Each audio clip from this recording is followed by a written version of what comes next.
What's happening, people? Welcome back to another episode of Red Divided. Myself, Tommy. You got Ade here. And you got myself, Ham, aka 3 Point Lane. What's happening? What's happening, my brothers? Nice to see you. Another regular Sunday for us. Casual, yeah? Casual stuff. Slight work, bro. Oh, lie, Spurs. Yeah. I thought we were bad, but they're becoming embarrassing. Nah, we're both bad. We're both bad. To be fair, we're brothers in arms. They're both bad, man. Obviously, we've been away, man, for a week international. How you guys been? What you been up to? Good, man. Good. You know, right. You watched the international games? No, you went to go to the game? Oh, you went to the game? Yeah. Oh, you went to the second one, right? Yeah, the Thieves. I was coming from work, so I had my bag. Yeah. I had to do bag drop, £10. Oh, shit. Bag drop is £10 now? At Wembley? Bruh. And the amount of people that had to go there, those people are making money. That's £10 for bag drop? Bro, they're making money. So they have to pick up at the end as well, so there's a mad queue at the end. No, so I left like 10 minutes beforehand. Oh, but like, you can take a bag, but the bag has to be like this big. Yeah. So you'll see everyone.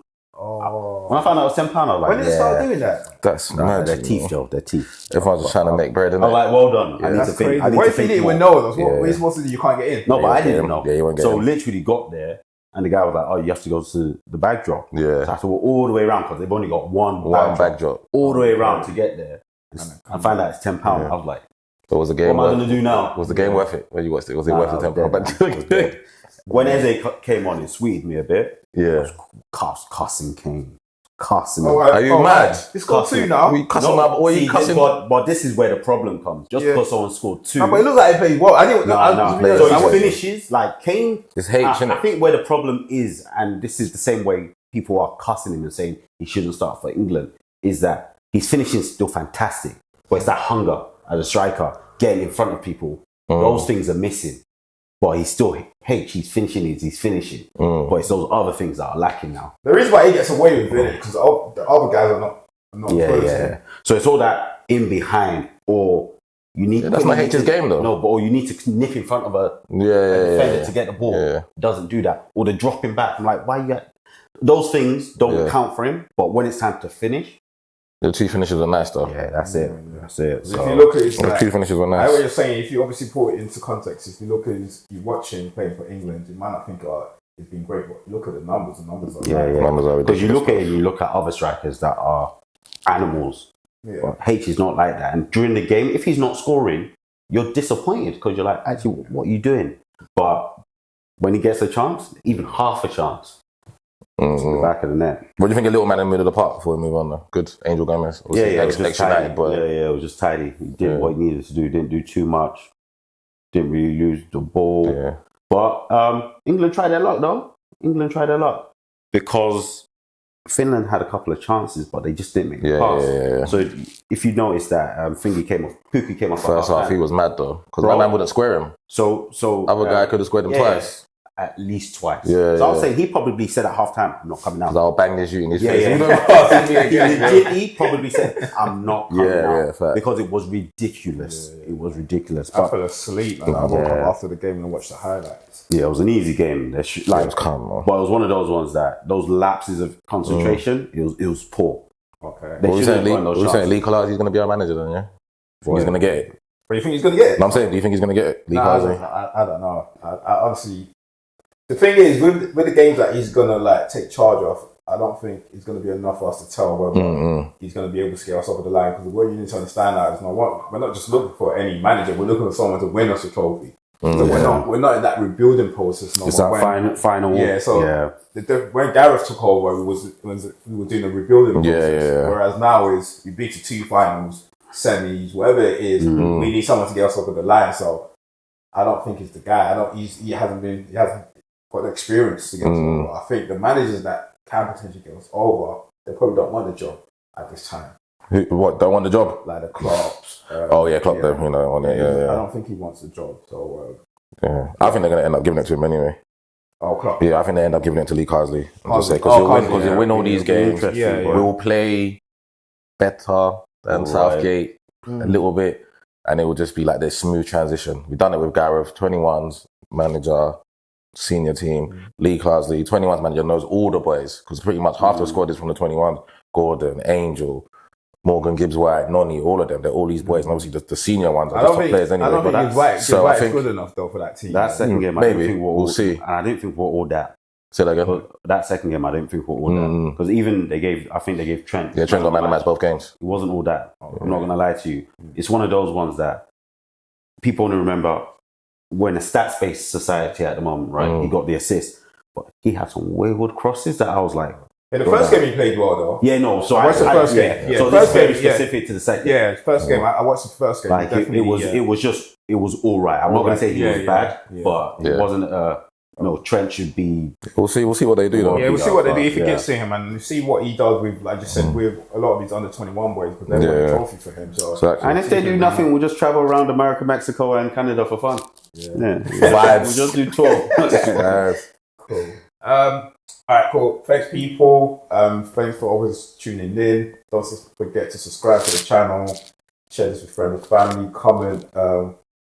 A lot of the comments that we got last time when Max was here was just more like commentary and laughing at Max. It was disbelief. It wasn't so much. There was no real question. It was disbelief. So there's nothing to answer. But obviously, if you do ask us questions or just comment on what your thoughts are, depending on what we talk about in the day, just let us know and then we share it on the pod.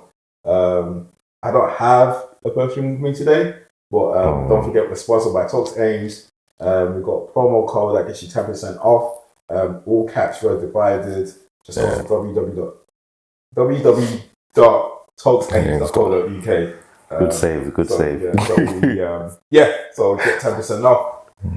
Back to the Prem. And North London is red. It's becoming, as I said earlier, it's becoming embarrassing. They're pretty much like us, but I'll go straight to you, Ham. Yeah. When it comes to Arsenal, but we had our own very reporter. Yeah, live and direct. And White Hart Lane today. Live from the Tottenham Hotspur Stadium. So you went to watch the game, Ade. So just give us the whole the view on the game. What the Spurs fans what their thoughts were going into the game. Were they positive about winning the game? And during the game, what were they like? And their attitude towards the manager and players. So I think at the start of the game they seemed positive. They're all up for it. Just for context, you were sitting in the Spurs, yeah. I couldn't sit with. You weren't sitting with us, yeah. So shout out Kiri for giving me season ticket to go watch the game because he couldn't make it. But obviously I'm sitting with the Spurs fans and they're all optimistic at the start. Yeah, good singing, all cheerful, optimistic, and then obviously the game starts. But before that, they think they're going to win the game, right? Yeah. The ones around they're positive. They're thinking they're going to win the game. Mm-hmm. And then the game starts, and because they've got most of the ball, because generally overall, you guys didn't do nothing in the middle of the park. I can't even remember many passes from Arsenal in that middle of the park. And quite clearly, we all know that Spurs had mad possession. They had 60-something percent possession. But because they weren't doing anything with it, the fans started switching on the players quickly. By halftime, they're talking about the manager going by Christmas. Yeah. Talking about the manager. So that was a conversation at halftime. Yeah. By halftime, they was already talking about the manager going by Christmas. Oh my God! But watching it was disappointing. You know, when you think, okay, there are X number of good teams, there's levels to this. So obviously, there's upper tier. Arsenal, upper tier, because they knew what they didn't have. And they just played, let's get our points and leave this place. We're not trying to prove a point or anything. We've done that last season. We don't need to prove a point. They gave up possession. When they didn't have possession, they sat back, got into shape. And when they did get the ball. So one thing, as I was watching the game, I was like, okay, Spurs, you've got the tactics. I can see you've got the tactics because I can see how everyone's inverting where everyone is. Well, you ain't got the technical ability that Arsenal have. So even with the lack of the ball, when they did get the ball, you can see these guys are thinking. They're knowing where to go. And the fullbacks at Spurs, you can't sleep on Arsenal. There was one part that Saka ran past. I think he must have just breathed or something. And next thing you knew, he was gone. And it was always at that fullback position that they kept beating them. Martinelli had a decent on the side as well. Yeah, Martinelli. That chance, he flopped with that chance. Like, just squared across. Poor. But the fullbacks is where they could have gotten at them, and it happened time and time. Quite fortunate they didn't get punished. Yeah, quite fortunate. Timber, the guy's a genius. No, like he's something. Say it again. He's a genius. Like, he's a footballer, but he's also a leader as well. Like, being able to watch him and just see how he's approaching things, even his attacking play. Because there are a couple of times where it's on the wing and you're like, oh, the ball's gone. But the way he'll invert and he'll position himself, collect the ball, and then still beat the man, I'm like, yeah. So he needs to be playing consistently because he's a problem. He just needs to keep doing what he's doing, which is he drops a Bible verse on Twitter. And then goes on the pitch and acts like Satan. No, he's like Jesus on Twitter. Like Satan on the pitch. He's a solid player.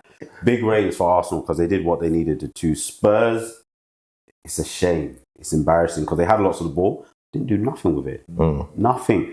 They couldn't get that intricate passing. Even the chances that they did have, it was more like it was a scramble or a ricochet that's led them to do something. But in terms of beating a man, those overlapping passes, nothing.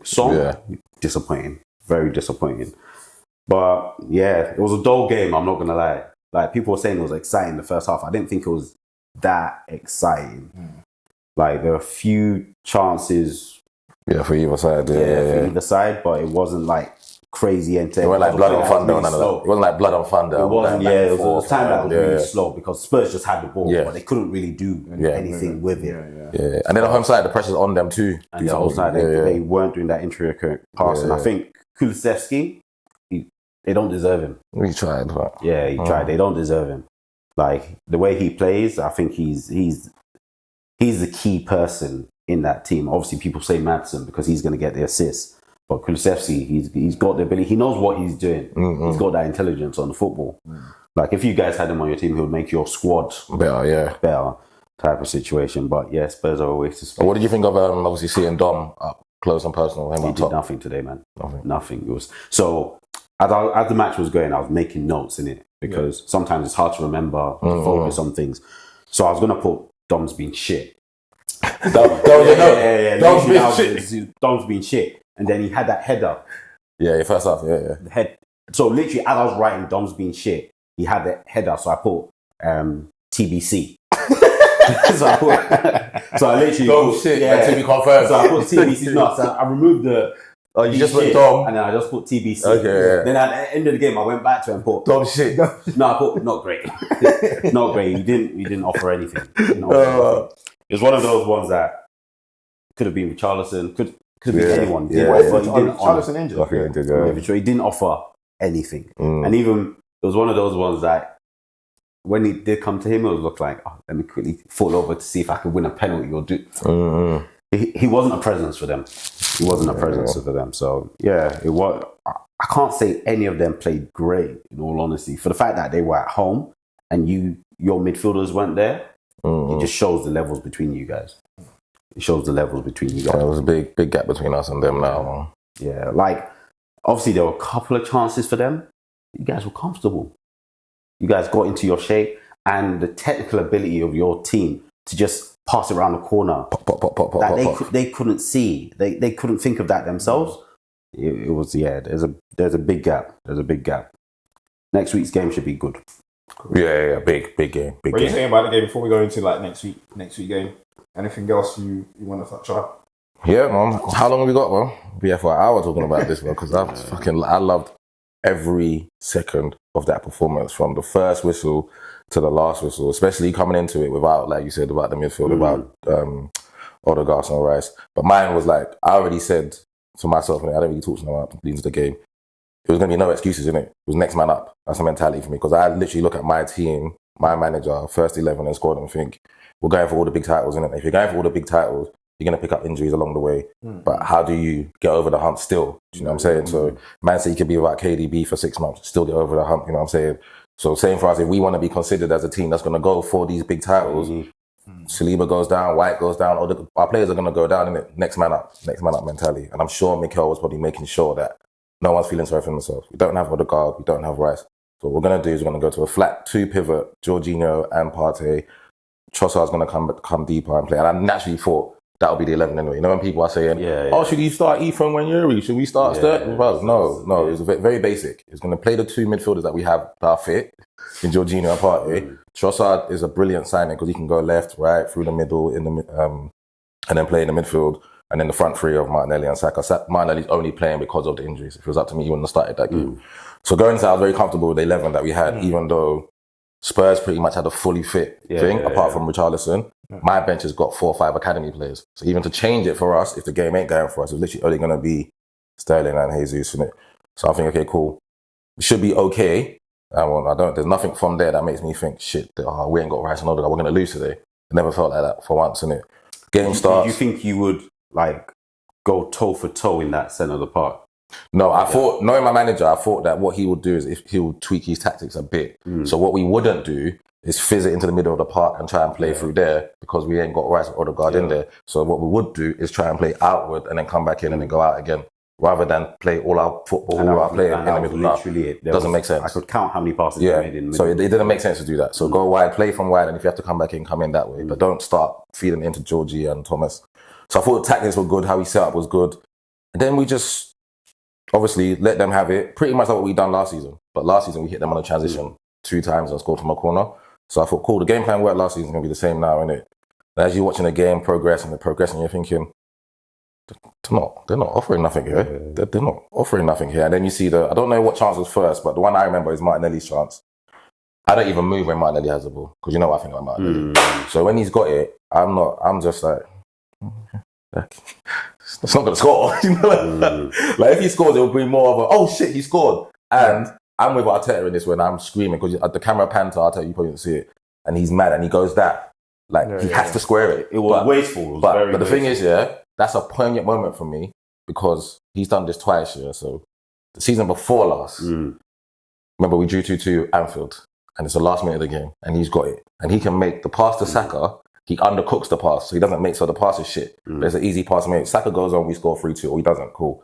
Then last season, remember, we're away to Man City, and the pass is on, fizz it across, and Trossard gets attacked. He doesn't do it again, and then today, he doesn't do it again.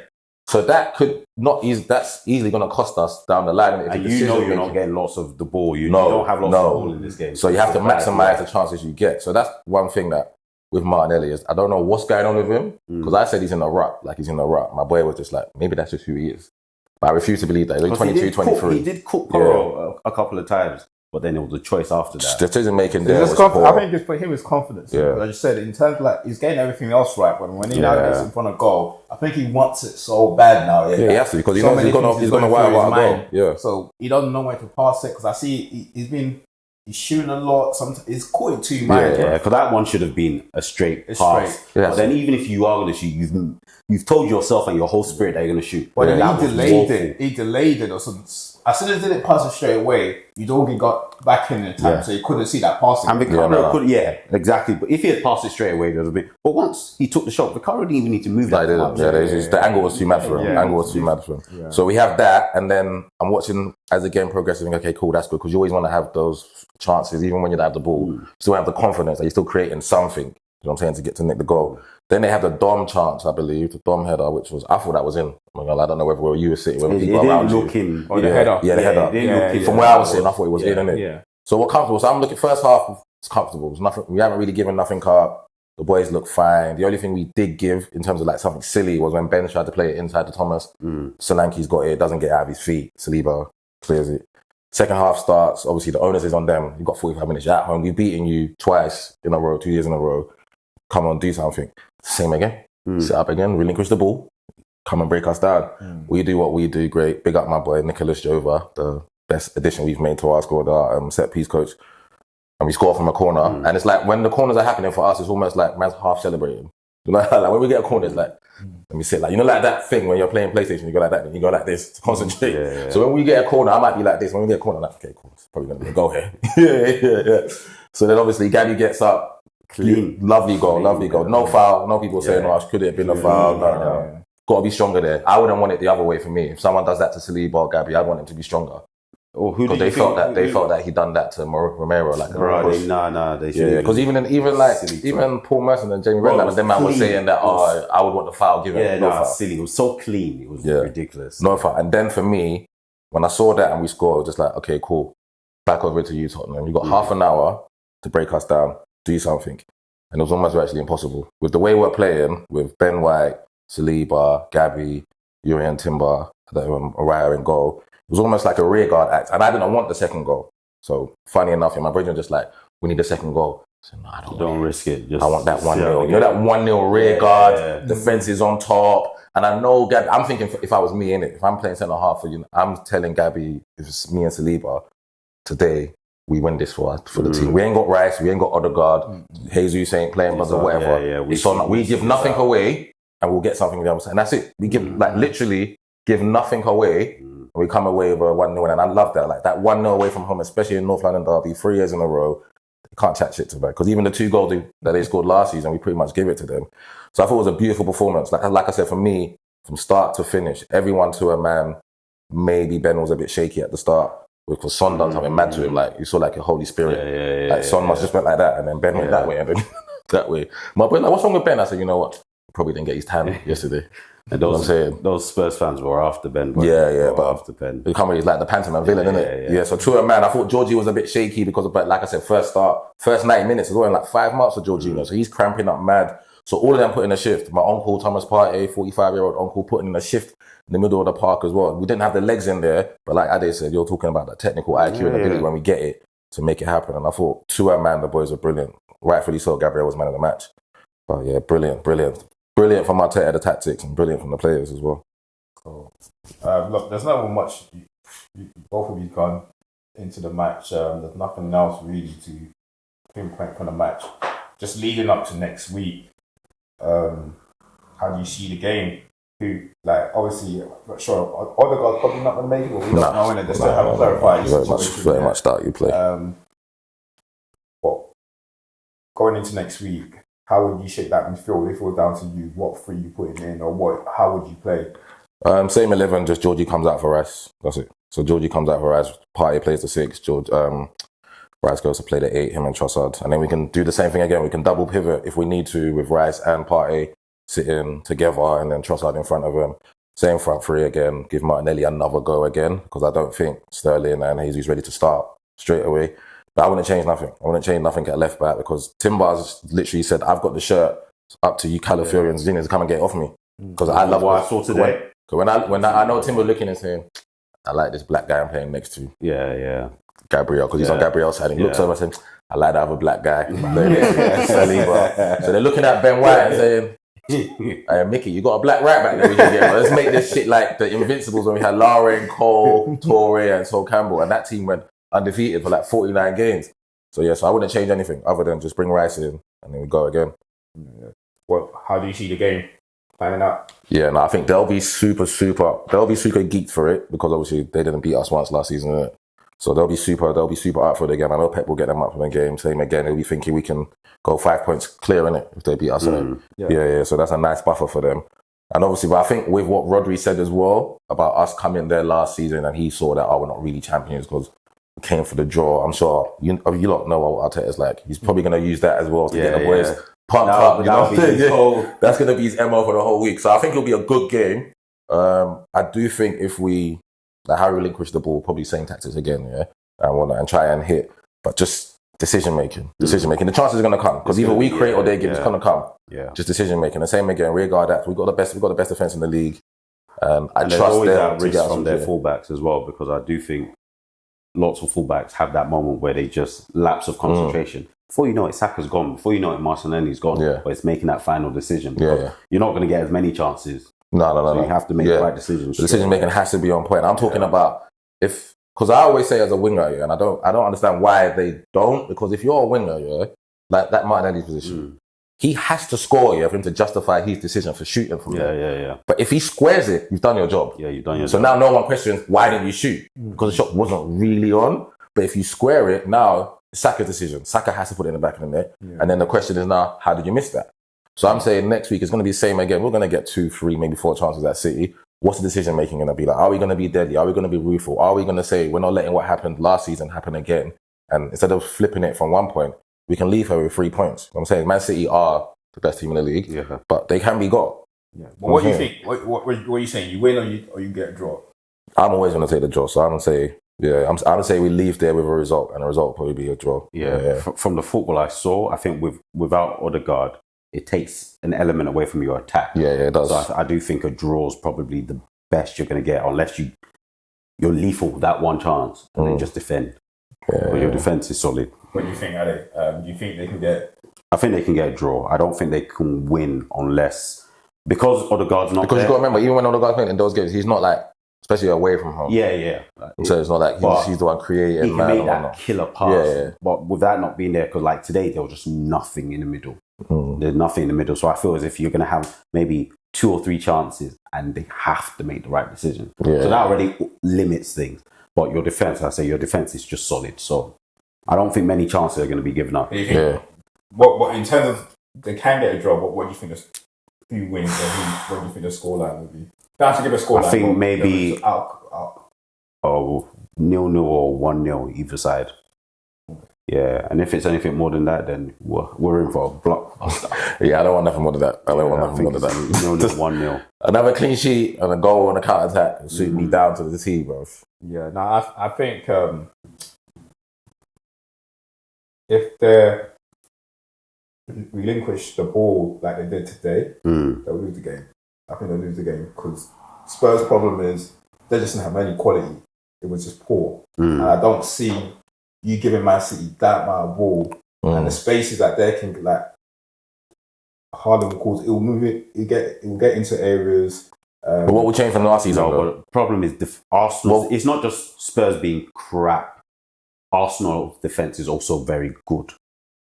No, I get that. No, I'm saying, and I get that. But constant pressure, there will be lapse of concentration. Yeah. You know what I'm saying? Constant pressure. Different last season. Last season wasn't like that. Last season was quite balanced. They didn't totally dominate. No, we didn't play last season. Remember, we relinquished the ball. Remember Declan Rice. You said it when they said we're going to play totally different today. We're going to let them have it. And the thing is, I'm saying with 2 backs of 4. With today, like especially one, you're going to get better because you're not going to use Jorginho because Jorginho won't have the same legs as. That's right. So that's definitely going to be better.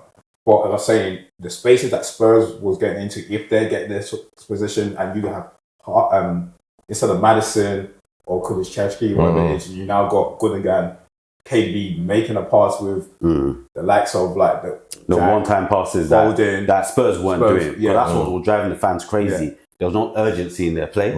So where you should be doing something once, they would come back. What Spurs also weren't doing is that there were times where I thought the defensive line was daring them to shoot. And it just still kept on trying to find a pass. And the fans kept on going mad about that. So it was, they, especially Son, they were like, why are you scared to shoot? So they were angry that they weren't trying to shoot, but then also lack of urgency. So you've got a chance, run forward. They'll stop, check back. There's like, you're not going to give KDB and them guys a chance to shoot. And then, because the only shot they really had, I thought, when Kulusevski had that shot at the end, it was at the end. Dropped and was almost daring you. Okay, look, you guys haven't shot all game. So it's up to you to do it. And that's, I felt it was almost forced to take that shot. Different, isn't it? Yeah, but as I said, look, it's going to be a different game. It will be a different game, but I do believe definitely you can. If, as I'm saying, in terms of like if you relinquish the ball, the way they will punish you, same way they give away chances like they did the other day, they can all that fullback inverting thing. Yeah, if they flop with that, you punish them. And I think, the thing with both managers, what I love is they have ample respect for each other.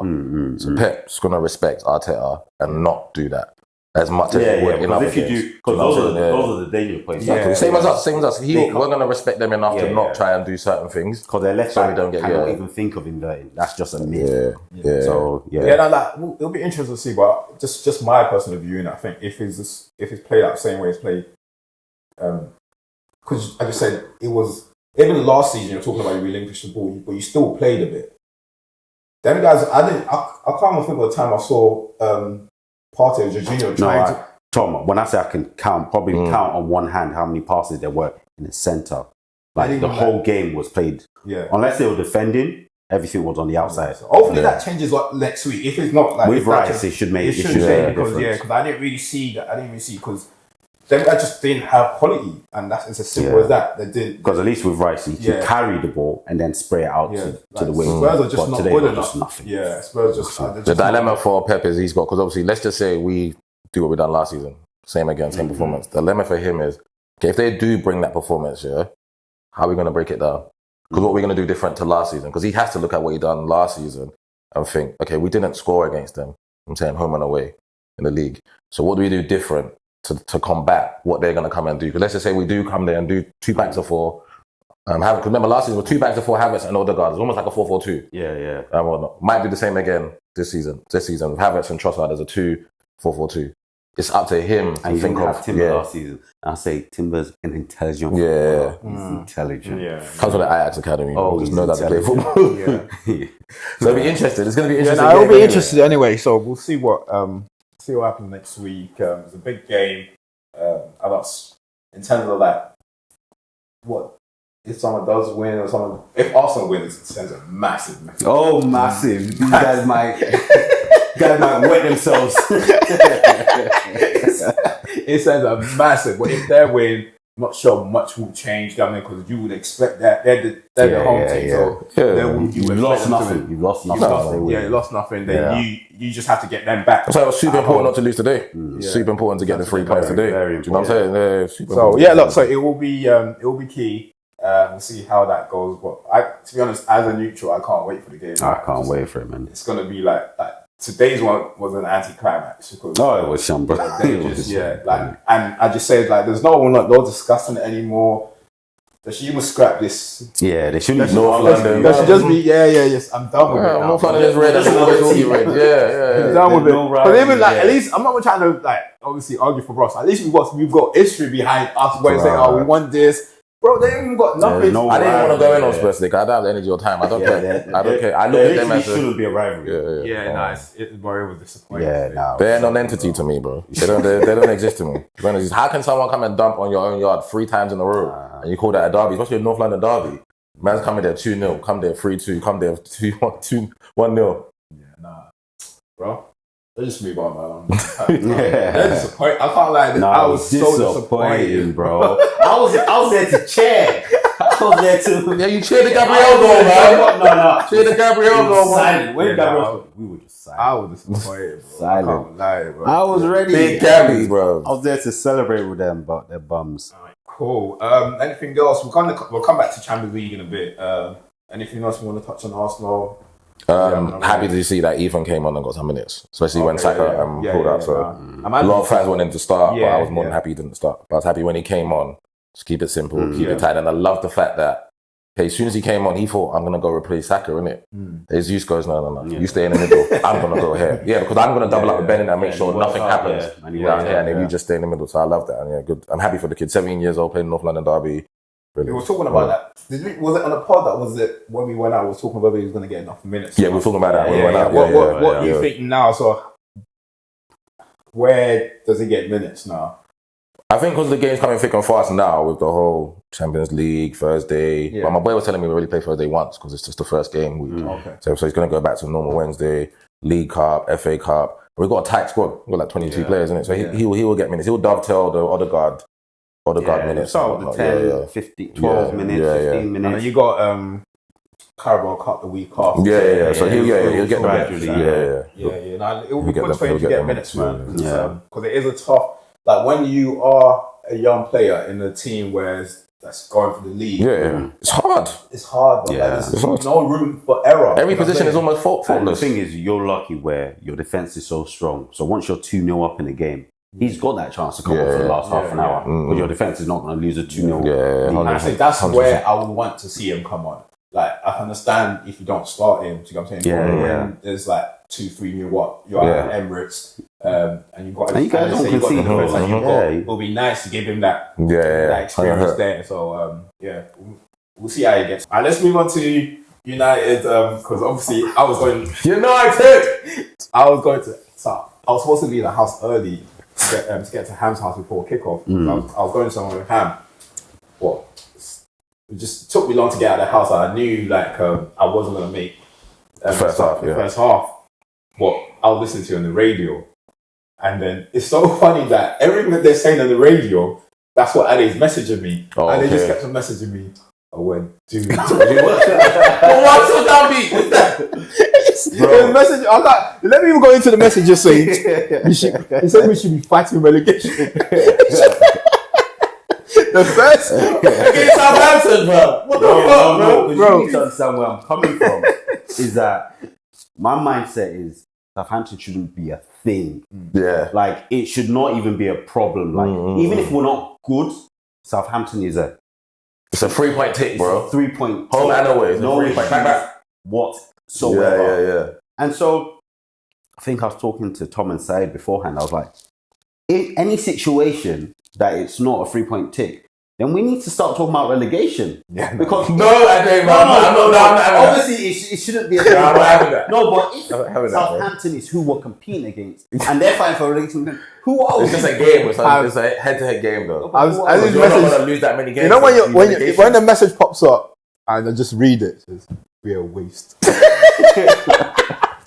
I'm just laughing to myself as the message is coming up. So you not won the game 3-0, you know? No. This was like the first. So this first half. So this is how my day started. I had physio in the morning, so I've gone into the office, and obviously my office is in congestion charge, so I need to leave before midday, so I don't have to pay. And I was playing a game at HSBC, so I know they're going to have the United game on. So I drove to HSBC, sat down, was like, yeah, we'll just get these 3 points. Game started, and I'm like, what's happening here? Like they've just got all the ball. Like what's happening there? Like you lot was relinquishing the ball. Bro, let's have that, bro. They were bossing us. Like they were controlling the game. And that's where my issue was. In that first half, they were controlling the game. And I was like, but we're United. And they were getting past our defensive line constantly. And I'm thinking, we've got an issue here. If we're saying that we can't see the side of play, all of this, blah, blah, blah, when you're playing against competent teams. But now we are playing against a team that just got promoted, that everyone's beaten. Probably going to end up bottom of the table. Probably going to. Yeah. If we can't control the game against them, then we've got an issue. So then obviously they keep causing us trouble. And obviously I started messing Tom. I'm like, shit, it's getting bad here. It's really getting bad. And then they get the penalty and I'm like, oh, fuck. But funny thing, the guy that's in goal for us, first time I've ever met him, just comes and he sits. Oh, I thought you were talking about Nana. At the match that I went to go, he sits down next to me. He was like, no, Nana's going to save it. He was like, the guy, Cameron's going to go to his left and he's going to save it. Yeah. What the fuck is this guy saying? Shut up. Goes to his left, saves it. And I'm like, okay, cool. And then obviously, a couple of minutes later, Let's goes the header. Good header, lovely goal. Lovely header. And then obviously Rashford's goal. And that's pretty much game over. And that's pretty much game over. And I sit there and I'm like, I'm happy because we're ahead. But it was literally like but that. It's like that, because if they score one, I don't see what propels us to win that game, because they're already on top. They score one. We haven't been ballers like that. We 3 goals last time I said. The only thing that I see goals like that.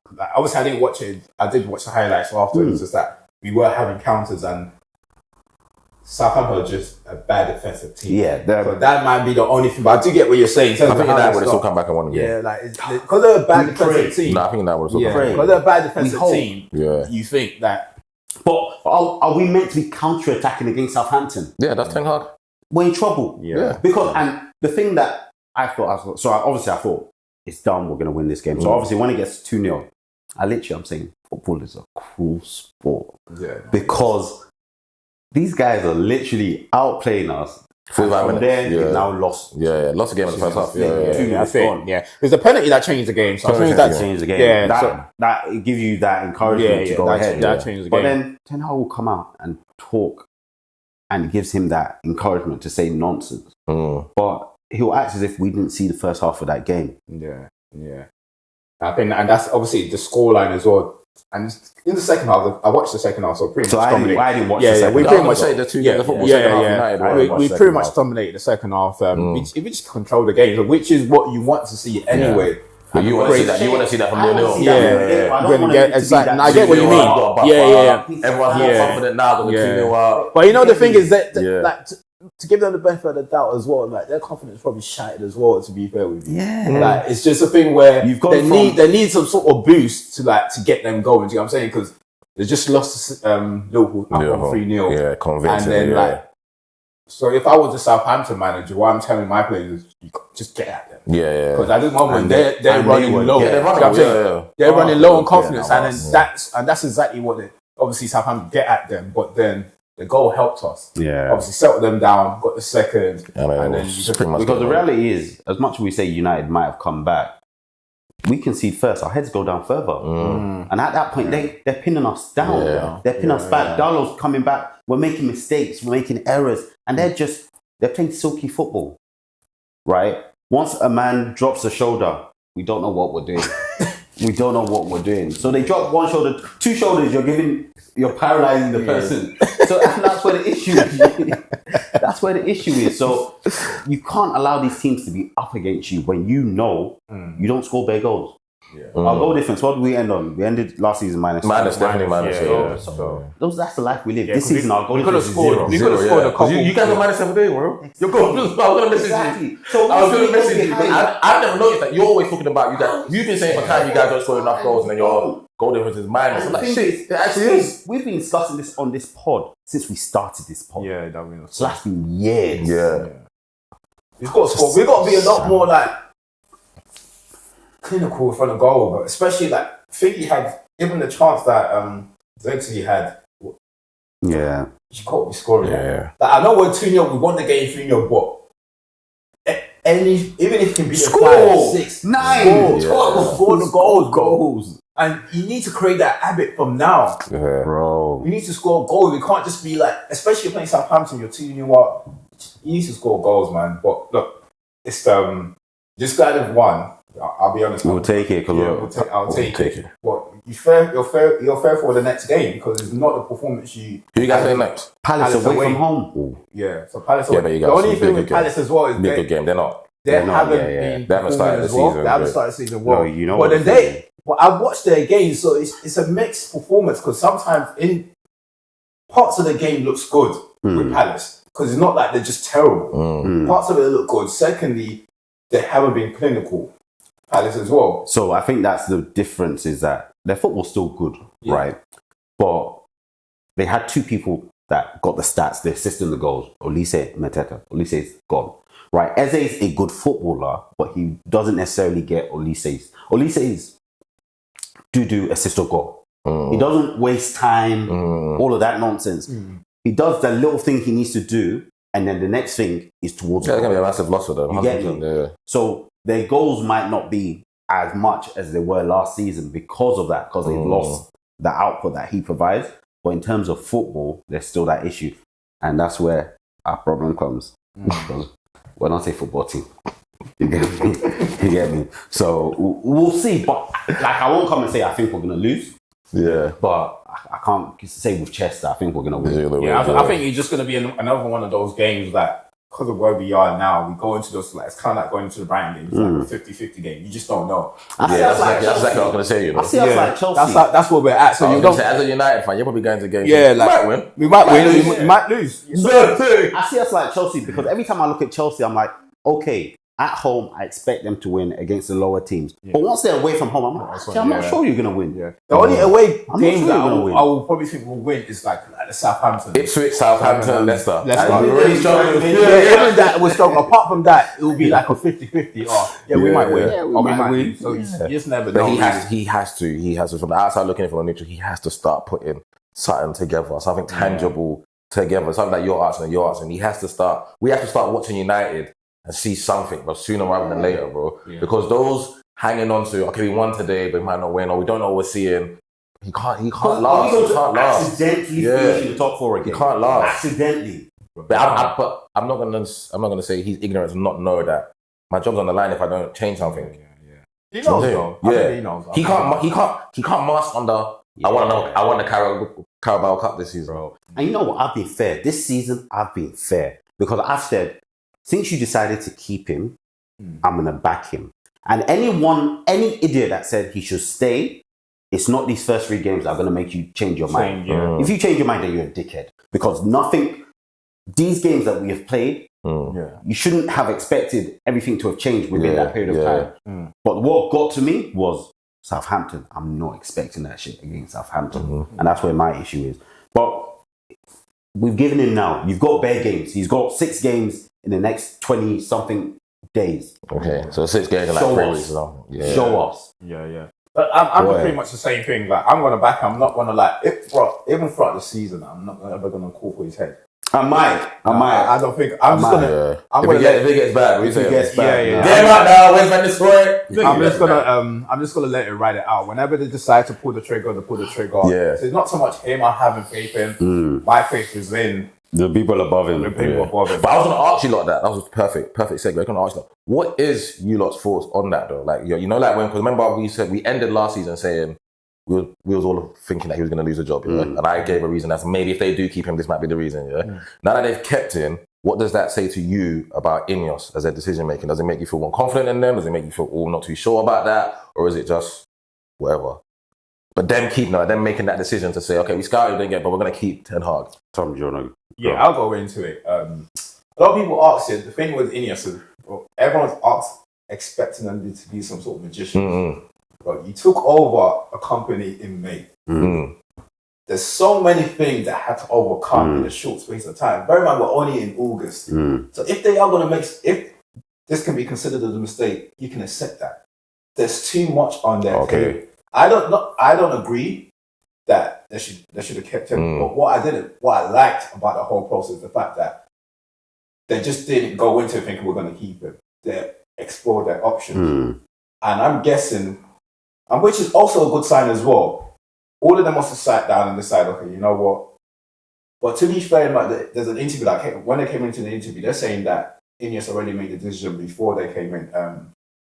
Thingy, what's his name? What's our Omar? Oh yeah, the CEO from City. And Dan Ashworth said that the decision was made before. So for them to make that decision, okay, you know what? The managers that they probably interviewed, they probably don't align with what we want. So they might want a lot more power than they're willing to offer. So they're probably saying, okay, you know what? No, that's not for us now. We're in a sticky situation, so we can't afford to keep giving the managers power. We want control of this shit. That's what I'm saying. So that's my thought process. Whether that's the conversation that they have or not, I don't know. That's my thought. So they have explored. They're thinking, you know what? With him, yes, it wasn't great, but you had a lot of issues that you have to deal with. So we're going to give you the benefit of the doubt to come and fix it with our backing.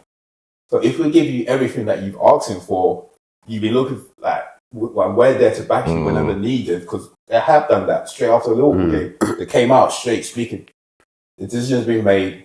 We're going to back him. So this is the backing that you want. So that we're giving you the best platform for you to make it right. So it doesn't change my mind on them. You know what I'm saying? In terms of, it's still all positive in terms of everything that they've been doing. Everything that we've been asking for, that's all that, like, everything's it works. But we can't just expect everything to change in the future. Like, it doesn't work like that. No one's going to take up, only in football that everyone expects things to change within a week. They're not taking over any business and expecting everything to change in a short space of time. It's impossible. Like, the amount of things they've done in the short space of time, and even being able to buy those players that we buy, bear in mind the financial situation that we're in, we're still managed to buy all the players. It's impossible. They've already announced the training ground stuff, announced the stadium. Look what they've done in the short space of time is, it must show the amount of time they've put into Manchester United. And that shows dedication. So what we need to understand is it's not going to change overnight, bro. So them keeping one doesn't, in terms of like, does it change my mind on them? No. I still, everything I've seen from them so far, I'm still very positive. So that's what I'm saying. My faith is on them, not the manager, because I don't trust the manager. I made it very clear. I don't trust the manager from the get-go. So when they say, okay, we're pulling the plug on this now, it's up to them. I'm sure they'll know when to put the plug on it, especially with Omar and Dan Ashworth saying that we're backing the decision to keep him. So they made it very clear that it wasn't us that really, that decision was made before we started. So I'll still back them. I'm not too fussed with. Because I thought it was very interesting. I'll let you go at it. I thought it was very interesting, that conversation between Gary Neville and Jamie. Like, I know they were going back and forth, but Jamie's just saying, bro, the decision makers, obviously, he's a manager, but then shouldn't you look at the decision maker that's making these decisions, that's keeping a manager that we all know we don't want, they don't want. Yeah. So do you, that's why I just asked that question. So what does it make you think? Well, Gary made a great point, though. Valuable point. I think Jamie Carragher keeps trying to dismiss because he knows very well. He's saying that valuable point. There's a scarce of managers, isn't it? Because Bayern, they need a manager. We all knew they needed a manager from the beginning of the year or so. Look how hard it was for them to get the managers. And as much as Jamie was dismissing this, we knew that wasn't your first choice. No, we know that wasn't Bayern's first choice. So if them guys that have been looking for 6 months struggle, what chance do we have? And we ain't offering you nothing. We ain't offering you nothing. And they in a better position than us. See what I'm saying? So what chance do we have? So and he was very dismissive of that, and I thought it was a very good point from. I thought both of them making that valid point. The problem is nowadays football is very short-sighted. Like in this world of football, somebody can go from shit to world class to they should retire within one calendar month. Which is crazy. And so when I saw, they decided to keep them. So obviously Tom explained everything really well. First thing that came to my mind is, you've been in the mud for so long. Where are you rushing to? Like literally, where are you rushing to? You think you just come out of the mud and you're going to be in a tuxedo straight away. It doesn't work like that. And they might say, okay, there are 200 managers out there in this world. We filter them. There are 4 that we want. None of them are actually available. Let's continue with this guy. So we don't go and hire somebody that doesn't meet our profile just because we want to get rid of this guy. Actually, the lesser of the two evils is leave him there, give him a bit of time. If he's being diabolically awful, you know what that's what it is. It's the lesser of the two evils right now. We'll get someone else. But if we can just put him to the side, if someone that we're interested becomes available, then game on. But for now, we've got other shit to deal with. We've got other shit to do. I think the next step for them is obviously, because what Tom said brilliantly is obviously, the stadium or whatever. But the next step for them is who the next manager. Because I honestly don't think it should be Van Nistelrooy. But if it is, the big thing for me is watching what United do when they inevitably sack Ten Hag, which is not going to happen. Who they get in there, tell me a lot about them. Van Nistelrooy, but I think they're screaming Van Nistelrooy is because when they look at the TV, that's who they can see. And he's been a legend. It's just, things are very simple. People's minds are very, they can just see. I'm definitely going to be interested to see who United go for next. But especially with all the brains that's there with the Omar guy and that. I'm very sure there's a list. See who they will get in next. I'm sure. That Ten Hag doesn't have the key for. There'll be a list. And with with Dan Ashford being involved with the whole Brighton process, where Brighton has openly said so many times that they never stop looking like. No, we know who our next manager is before the next one, after the next one. So him being part of that process, he must. I won't be surprised if they think, okay, cool, we are backing you, but we're still doing a list. We've got a list. And I wouldn't mind if see that whole process thing. If United went to go and get some guy that manages in the Japanese A-League, but he's lit. Like he's mad.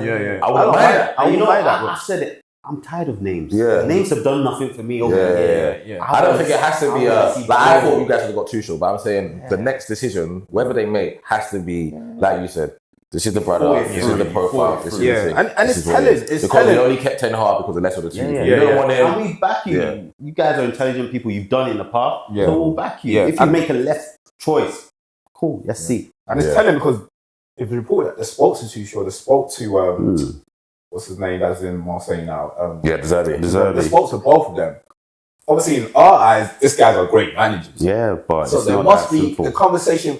It's not that they're bad managers or we don't want you.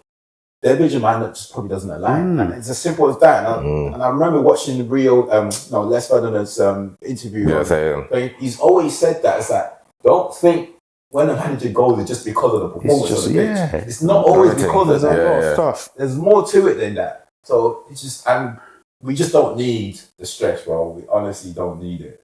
And then on talking about stress and talking about us moving forward, then the Ronaldo TV came up as well. So that's another thing when I lost to I thought Ronaldo contradicted himself in that one. Like I watched the full thing. So initially, I saw the you know what it's like quotes, snippets, snippets. People sending quotes. So you went to read it in context. Yeah, but I actually watched it. Oh, okay. I watched the interview with Rio, and I just thought, even in that sentence, one, you can have your own opinion, and you're not there. It's fine. Like second, well, you contradicted yourself. One breath is saying, yeah, Man United need to have the mentality of going into every season to win the league. I get that. I agree wholeheartedly with that. And I used to think that as well. But you know, one thing I realized over the years is that's why we're in the mess that we're in right now. Because we feel like we have the divine right to This is why we're in the mess right now. This is what I was trying to explain to my friend Tokes. We were talking about it because he was asking me about my opinion. I was saying, one, Ronaldo obviously contradicts himself. Because one, you're saying we should have that mentality. Then but you're saying, well, we need a whole rebuild. God bless you. Then he says, and it's under the same breath, saying, not that card, this 5 minutes later, within the same sentence, we need a whole, because Rio was obviously questioning that. What don't you think? And he was like, yeah, but we need a So how can we go? So the issue is, post-Fergie, Fergie's built a foundation. So when Fergie he's buying established player already, so just fix little holes. His goals is gone, you put in. The issue is, when Fergie went, we still had that mentality. And all we was buying is glamorous players for big names. Big money. Coming forward position. Time and time again we fail. When we get one glimpse of hope, when we come second, and we still have every season, we're still going with that same mentality. Rather than us stop. Should have stopped and just thinking, I think maybe it's time for us to do a rebuild. Even if they thought that as well, maybe they would have thought about the whole stadium and all the stuff that they needed to do. It's the fact that we went going into the season with the same mentality. We're getting managers that just putting managers in charge. Managers that just want established players just to show that they can win trophies. With Mourinho. It's everyone's ego that was in a way. So I'm saying, that's why we're here.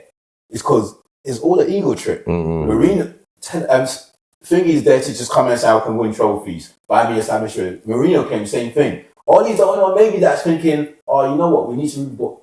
Although we needed to rebuild, he was still buying established players as well. And ain't nobody taking him serious. Exactly. And no one was taking him serious. My man's voice not loud enough. You know what I'm saying? No one's taking him serious. So with all of that, just thinking, look, you're great, like, have your own opinion, but you've already contradicted yourself. So how people can just easily manipulate that and just start making noise like, this is what I'm talking about, this is why Ten Hag should be this. It just doesn't make sense. So I could see a bit from where he was coming from, but then I did think he contradicted himself. But I could see a situation where you come out and say, everyone, come and stand in front of me. The whole media, we're in a process. We're not the Manchester United we used to be. We're still a world giant, but we've had a blip and we're about to rebuild. Like the teams, the historic giants that have had a blip and rebuilt. Bear with us. In the dressing room, you're like, guys, let's shock these people. Let's shock them. They think we're down. Let's shock them. And to that point, that's what Ronnie was saying. To that point, when Ronnie said that, he said the manager should never say we're not going to win the league. You see that point. And I think I was talking to someone about that point the other day. I was like, I honestly don't think managers. I would be surprised. Okay, it's 10 pounds, so we never know.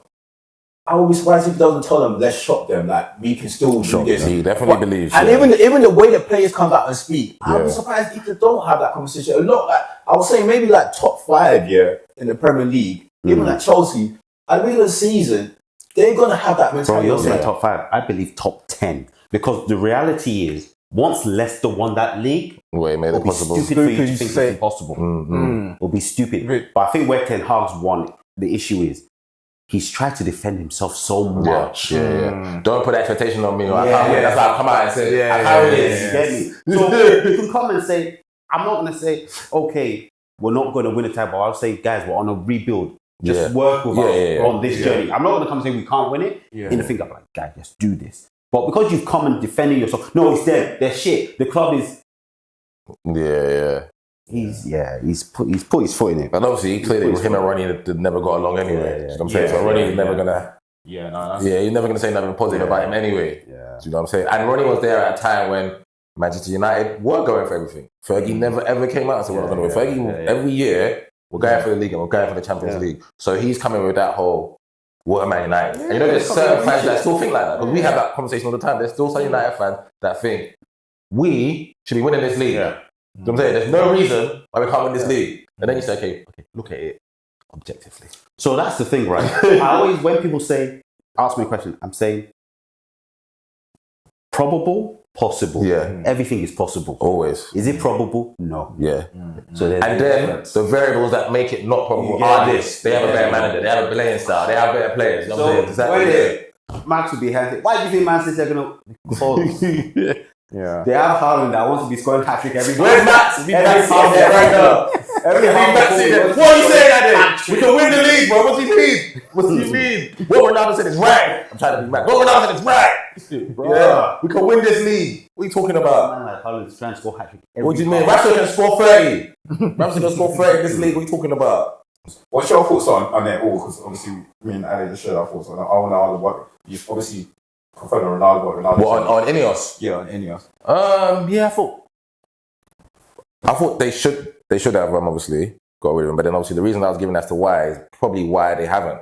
What I was saying at the back end of last season, I wasn't saying they were going to do it or not. I was just trying to give another perspective, and they probably did go with that perspective of thinking, okay, cool, we're going to give him other things behind the scenes, blah blah blah, and just seeing it. Because imagine if he does do something. So let's see. We want my man. Okay, you're not going to come for this. We want to give you this. You want more. Okay, we can't do it. So like that's why I think I hit the nail on the head. It's just a lesser of the two evils. We're going to keep you in. The gun is here. It's ready. It's ready. All we're doing in the background is talking to the other man. We're trying to convince them, okay, I'm coming back to you now. I can give you this amount of power. Do you want to come back and get it? Do you want to come back? And I said, okay, let me enjoy my sabbatical. I'll come back in the summer. Okay, cool. Don't worry. We're going to sack him in the summer anyway. We'll take like that. But like I said, they'll be justified if, let's just say United, you start seeing the playing style.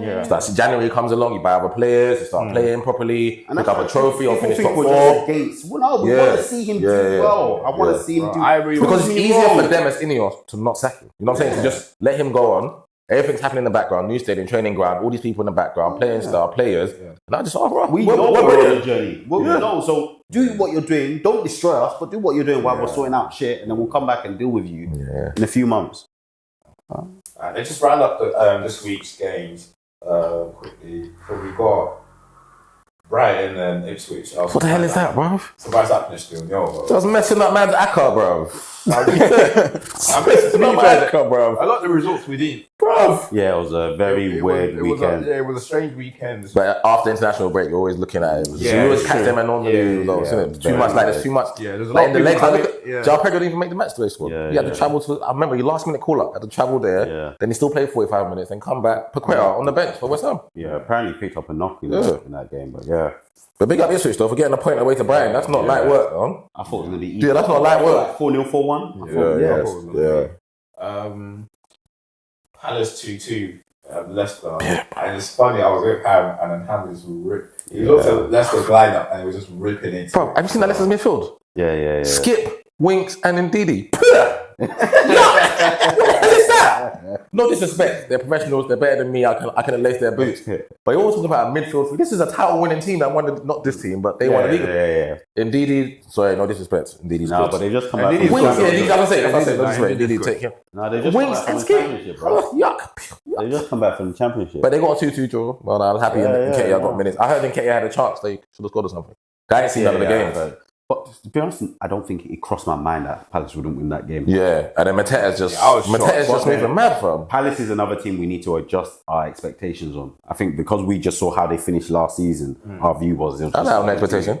No, a lot of people... They should finish... Palace should finish 10 or 11 or 12. No, a lot of people had... Finish where? Maybe 8. Come on, man. Bro. Let's play properly, man. Yeah, just because they were winning those games. Yeah, let's play properly, bro. And they've lost Anderson and Olise, 2 starters. Bro. Big teams down there can't lose 2 starters like that from their first 11. See, I would even take Anderson and out. No, you wouldn't, man. Stop it, man.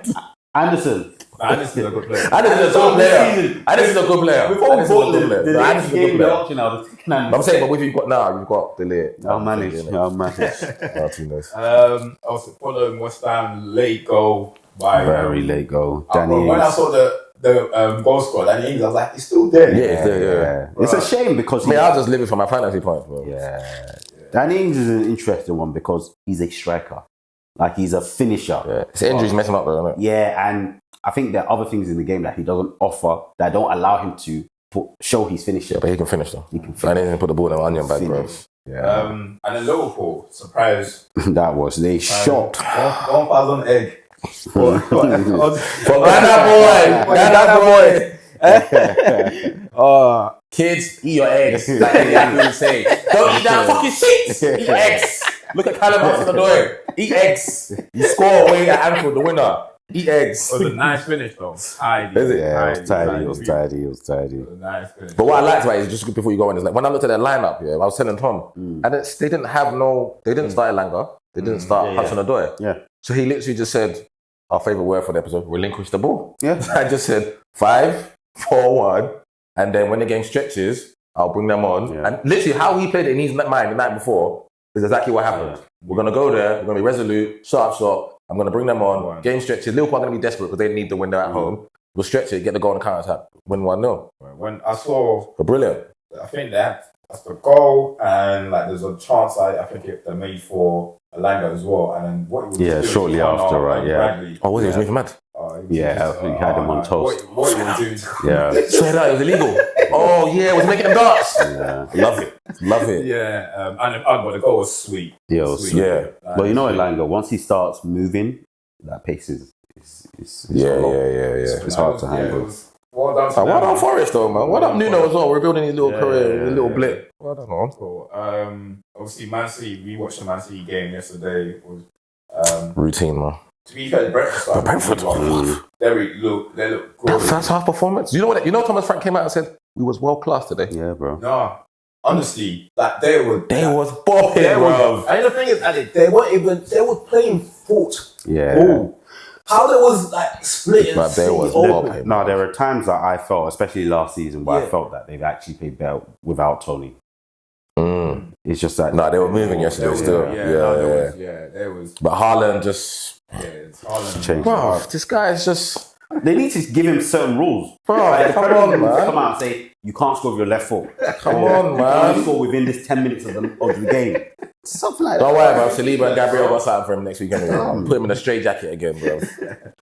I'm not sure if we touched on Villa already. We were talking about Villa. Evan going 2-0 up. I don't know what was going on. I thought my phone was glitching. When I saw Everton, I wanted to open my phone was glitching, bro. 2-0 up, and then Durant comes through that. Yes. It's crazy. You know what I mean by that goal? We don't see enough of those no more. Remember back in the day when we used to watch football growing up, you used to see bare screamers. Now everyone wants to neat, intricate, cut back. Now you just see my man just blasting left foot, top hand corner. But Barnes did the madness today as well. And that's it. Oh yeah, Barnes go beautiful. Beautiful. What do you think?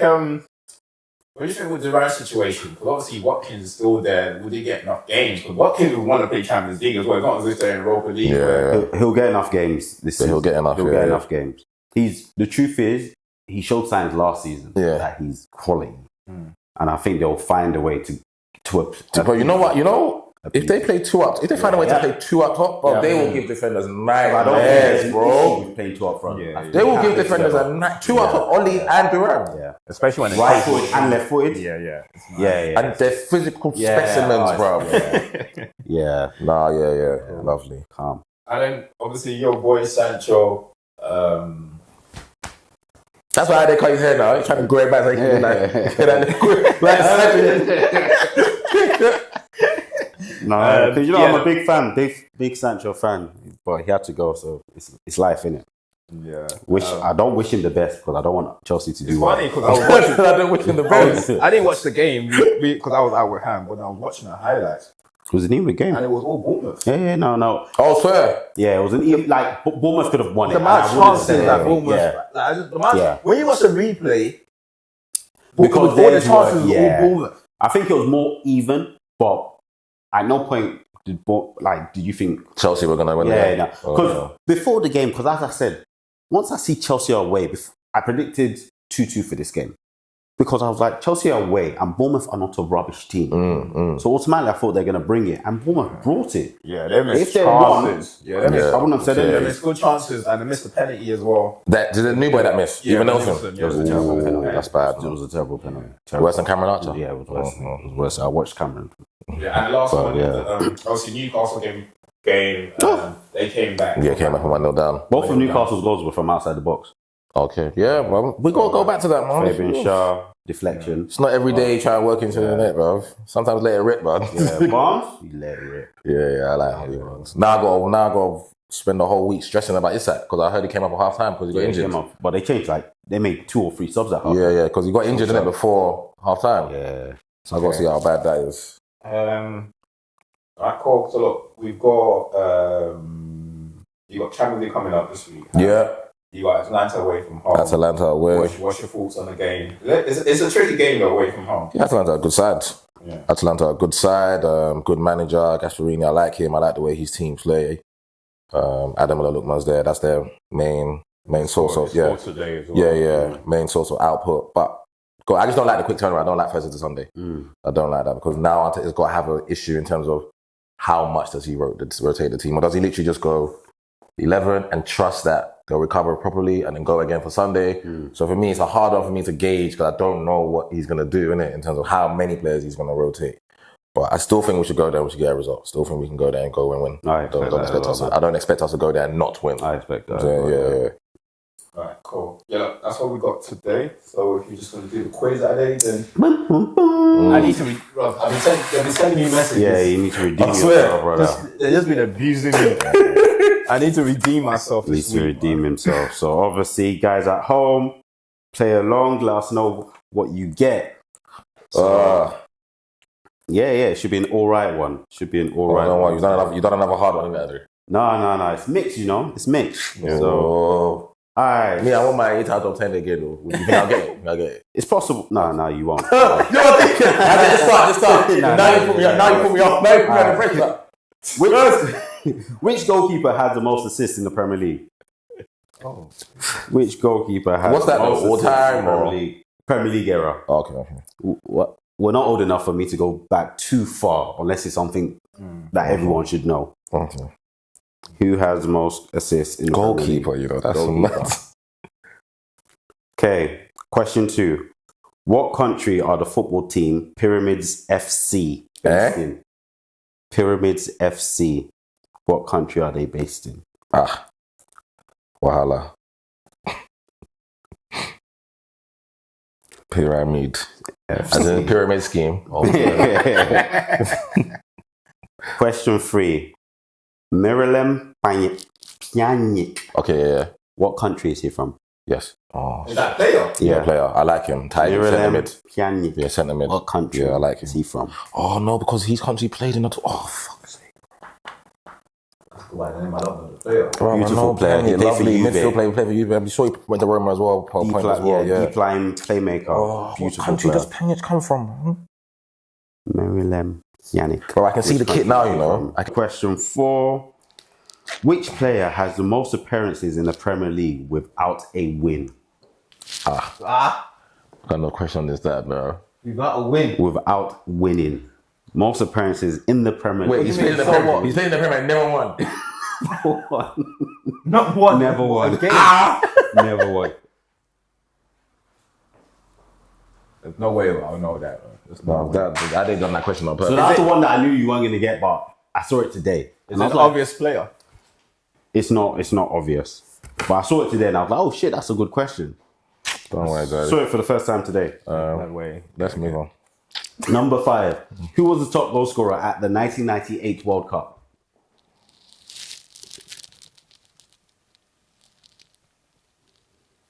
Top goal scorer at the 1998 World Cup.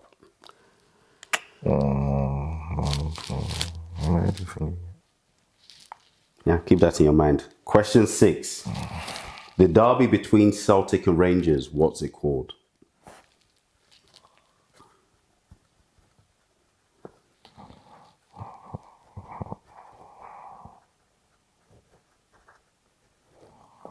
This name needs to come in my mind. Oh, and I love it. I love when I offer free questions. I'm still stuck on number 5, bro. World Cup top goal scorer, 98. Oh, come on, Ahmed. Look, number 7, man. Right. Number 7, man. As you say number 7, I'm moving to number 7. Who's the highest goal scorer in World Cup history? Men's.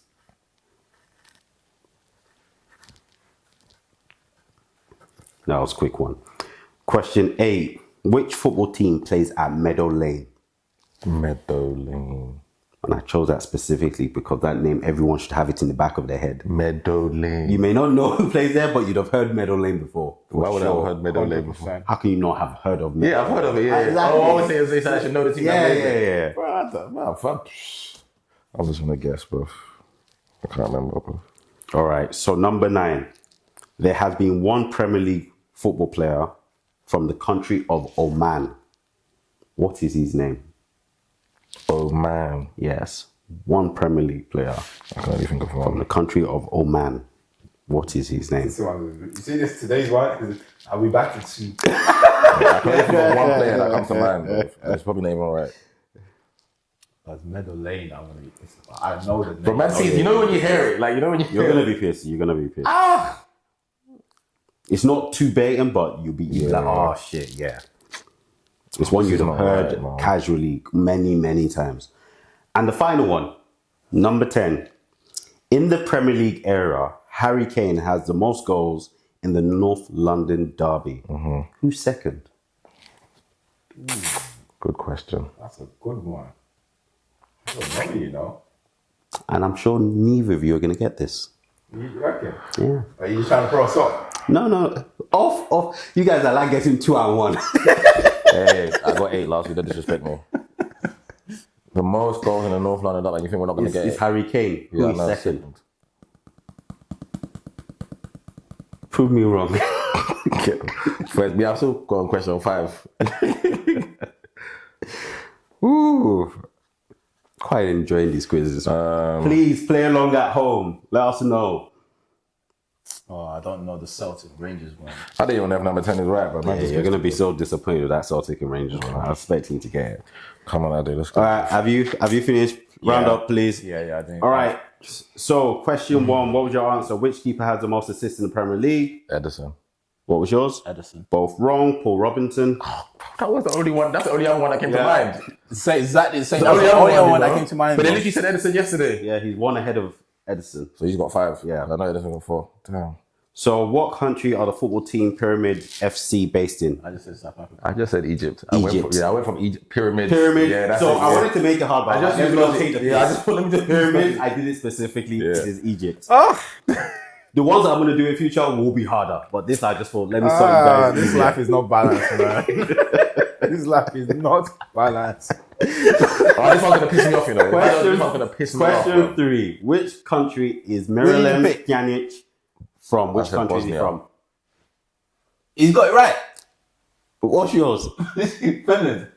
Is Bosnia. That was in my head, Even though it's not Bosnia Herzegovina. Yes, no matter. I'll give it to That you. was. I needed to get that one right, bro. Yeah, for sure. Because I like the player. Oh, he's a fantastic player. Obviously, him and Dzeko. Him and Dzeko. And then when I said best player, he said one of. Or no. So most appearances in the Premier League without a win. Yeah, I said NA, not applicable. I didn't write anything. Ben Brereton Diaz. Oh my God, that's playing for. Yeah. Wait, he still hasn't won the game. He hasn't won the He still game. ain't won. What are you talking about? He hasn't won the game now. So all last season. He's just attending. Wait. He's just attending. He's just Where attending. can Jaguar? That's chopping beating. Top goal scorer at the 1998 that one, World Ronaldo. Cup. Man. Ronaldo. I just put Ronaldo. Oh, you guys disappoint me. Davor Suker. Was it Suka? Yeah, that was. But I thought that was the Euros. Bro, I'm actually gonna get nothing right. I thought that was the Euros. Okay, the derby between Celtic and Rangers. What's it called? Old Firm.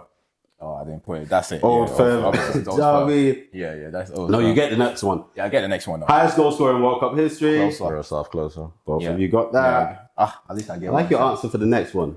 It's wrong, but I like it. But maybe not. I'm not saying that. Which football team plays at Meadow Lane? Macclesfield. I'm joking. I put Grimsby. That's a good shout. I like the answer. I just say Ipswich. Notts County. See, County. same kit though. Yeah, Not no, Charlie it's a and very Grimsby good wear the same answer. kit. That's why. Black and white. Good try. I say So I'm actually gonna get one. There has been one player, Premier League footballer from Oman. What is his name? I'll get this right. Nana. Al Habsi, the goalkeeper. Fucking correct. Correct. Oh shit! That's him. Yes. Well done. He was the only one. By the way, look, see, I didn't. Well done. Yeah. Him. Do you know why I know that one? Because I was at the game when we played them. I was at the Emirates. Well done. And he was getting racism abuse, and I Yeah. had to kick out a fan when I was a steward. Well done. Yeah. It's a good one. It's a good one. Al Habsi. And in the Premier League era, Harry Kane has the most goals in North London Derby. Who is second? I just don't read. I just feel Walcott. Emmanuel Adebayo. Oh wow! Oh, because he played for both. I never both teams, man. Yeah. I see what you mean. So it's been 50%. I go 5. very good, entertaining quiz this week. I'll be back next week. Ham got 5. I'll be back next week. Tom. We need to start sending Tom Sam onto the pod. Come and do this segment, please. Dad. I wasn't sure if it was Jordan Hangman. I'll be back next week. I'm adding my scores up every week, though. Yeah. At the end of the season, We'll show the difference. I'll catch This is you. not fantasy. I'll If catch it's fantasy, then you can catch me. I will But catch this you one- up. I did. But yeah, please play along with us at home and let us nah. know how you do. This one's ridiculous. I'm not gonna lie, 2 of those ones I got. No, but I'm pissed about Old Firm. I should know Old Firm, you should have definitely gone I that should one. definitely know Old Firm. Definitely going that one. I'm not even gonna lie, 3 of the ones I got, bruv. The Egypt one, Bosnia, and Al Habsi.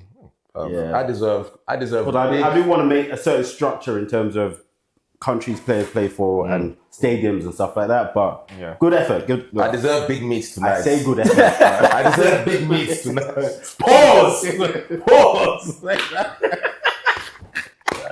So you don't get big meat every I meant like chicken, like big. Pause. Still gonna get you padded young. I can't suffer. All right, cool. Cam, hand it over to you. Yeah, no, this one was I wanted to know what you guys thought about it because I don't even know what mine is for this. But literally just top 3 Alex Ferguson signings since you've been watching United. What would you say your top 3 Alex Ferguson signings are for Man United? You know my number 1, Andrew Cole. I knew that would be 1. I think Ronaldo is probably 2. Oh, 3. Would probably be Rio. Okay. What you saying, Tom? Ronaldo, number 1. Rio, 2, and Rooney, 3. Yeah, I thought you'd throw Rooney in there. Yeah. Rooney definitely. Man United top goal scorer. He didn't even come to mind, to be honest. Yeah. That would probably be it. Yeah. I would have thrown Roy Keane in there for me though. Yeah, I was thinking Roy, just because captain, Maverick, everything. He was like the manager on the pitch, and he was a signing. You guys bought him, so I can't lie, when you ask throw the top Roy 3, Keane. it puts him in the boiler. The brain starts working hard because I still remember Rooney's debut like it was yesterday. I remember he's Champions League debut. Yeah. Fenerbahce. That was the debut. That was his debut. debut. Got a hat-trick, didn't it? Yeah, hat-trick. I remember. We won 6-2. I remember like it was yesterday. Yeah. All right, cool. Let's go. Let's go. All right, look, quick one. Fantasy was a bad week for me, bro. I told you what I done. I was so happy. No, so you know that's why I don't Gabriel talk to this guy. was so happy. I messaged this guy. We're not boys no more. What happened? Some days, call me and say, I wanted a decision. No. Just say, Adi, I know you like to think wild. I know your brain, it gets on fire. Put Haaland as captain. Oh, you didn't put Haaland as the captain? Wait, hold on. I thought he was laughing at Tommy here. No. Who's your captain, Salah? Salah's my captain. But this guy calls himself a friend. You know that. So, see. Bro, imagine, you got a friend, you know he's a crackhead. Call him once in a while and say, brother, Yo, crackhead, you sure? I know your head twitches sometimes when you're playing fantasy. Put Haaland as captain. Why? Put him back. But why didn't you tell me? But when I made my when I made my own stupid decision, I called him. Oh, did you tell him that you was gonna take Gabriel up? I said, sounds good. What for Trent? You know me, I'm aggressive. Call me and check on me. Check that I'm okay. Bro, that was the biggest blunder this season so far. Obviously took off Gabriel for Trent. When I saw that Gabby scored, I was happy. We see. Yeah. Happy.